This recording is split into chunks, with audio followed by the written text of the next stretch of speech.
बिस्मिल्लाहिर्रहमानिर्रहीम।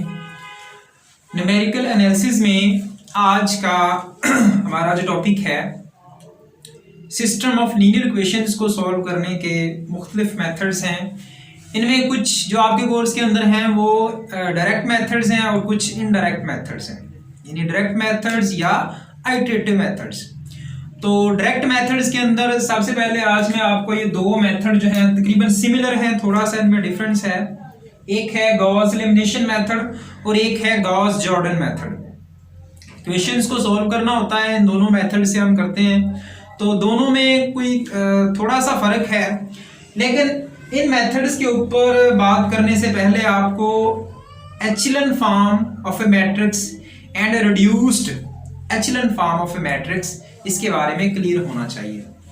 इसके बारे में डिटेल से अगर आप पढ़ना चाहते हैं तो आप फर्स्ट ईयर की बुक है, आई थिंक थर्ड चैप्टर है 3.5 से पहले, आप उसमें से देखें, आपको क्लियर समझ आ जाएगी।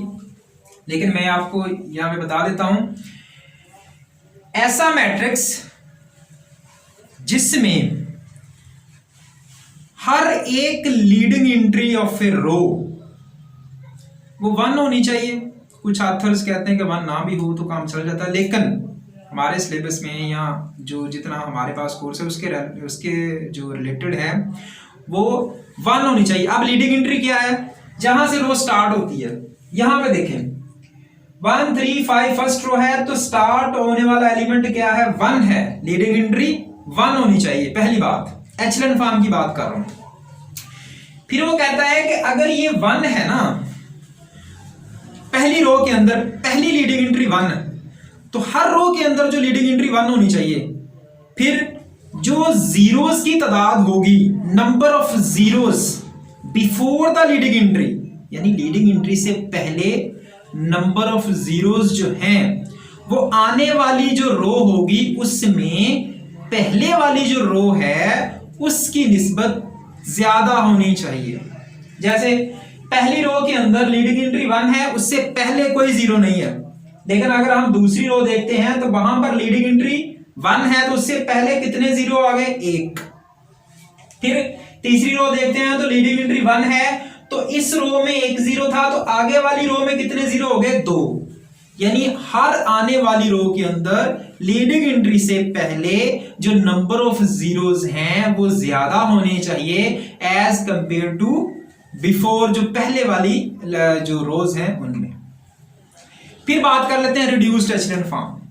तो रिड्यूस्ड एचेलॉन फॉर्म ये है कि जिस रो के अंदर आपका लीडिंग एंट्री है 1, उस कॉलम में कोई भी एलिमेंट सवाए उस 1 के 0 होने चाहिए, सब के सब।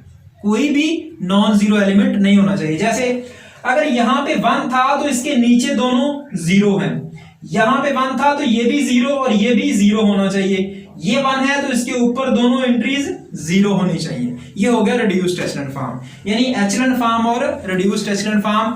एचेलॉन फॉर्म में ये होता है कि 1 के नीचे ही हमें सिर्फ 0 चाहिए, ऊपर 0 नहीं होने चाहिए। एचेलॉन फॉर्म में, रिड्यूस्ड एचेलॉन फॉर्म में ऊपर भी 0 और नीचे भी 0। ये दो कंसेप्ट्स हैं, बेसिक एचेलॉन फॉर्म और रिड्यूस्ड एचेलॉन फॉर्म, क्योंकि हमने क्वेश्चंस के अंदर यही कुछ करना है।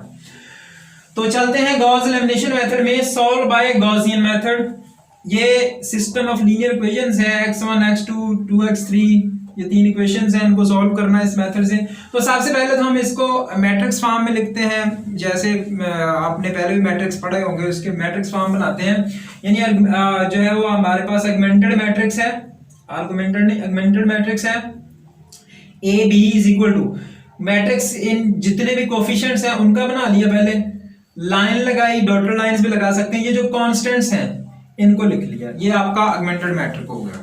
ठीक है, ऑगमेंटेड मैट्रिक है। अब आपने क्या करना है, सिंपल जो गॉस एलिमिनेशन मेथड है उसमें ये वाला जो मैट्रिक्स है ना, इसको आपने एचेलॉन फॉर्म में कन्वर्ट करना है।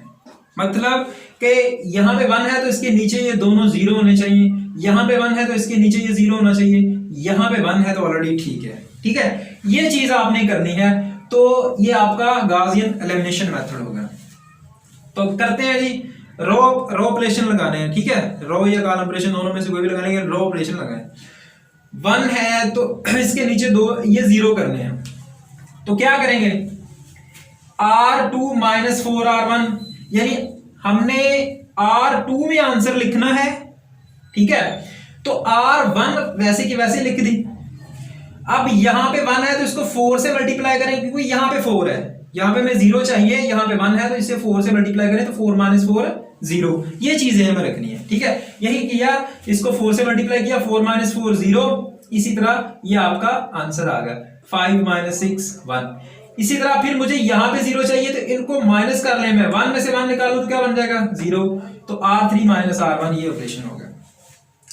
ये पहला काम खत्म होगा कि यहां पे 1 था, लीडिंग एंट्री 1 थी तो उसके नीचे दोनों 0 आ गए, ठीक है। अब मुझे यहां पर 1 चाहिए, यहां पर क्या चाहिए 1। अब अगर मैं क्या करूं,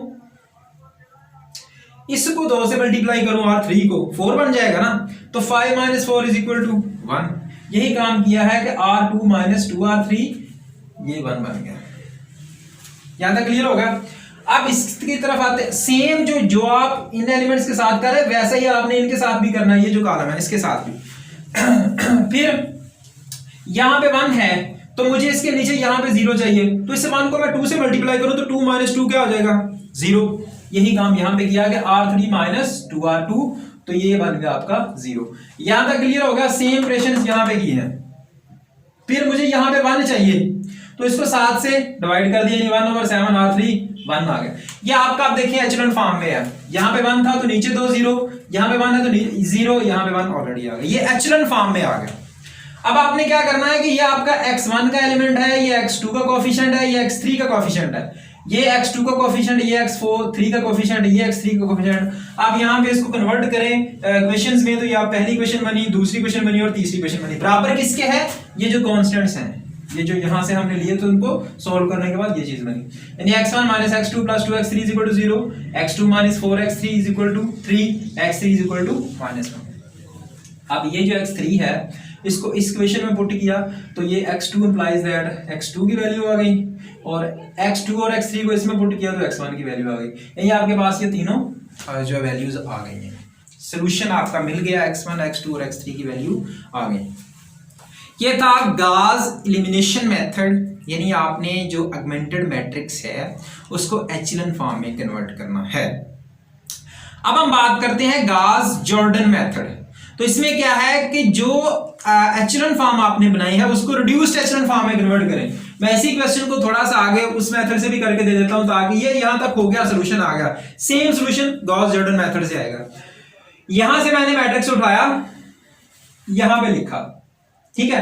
अब 1 के नीचे 0, पहला कॉलम तो ओके है, यहां पे 1 है तो इसके नीचे तो 0 है, इसके ऊपर भी मुझे 0 चाहिए, तो क्या करूंगा, इन दोनों को ऐड कर दिया, R1 प्लस R2, ये 0 बन गया, ये यहां तक काम खत्म हो गया।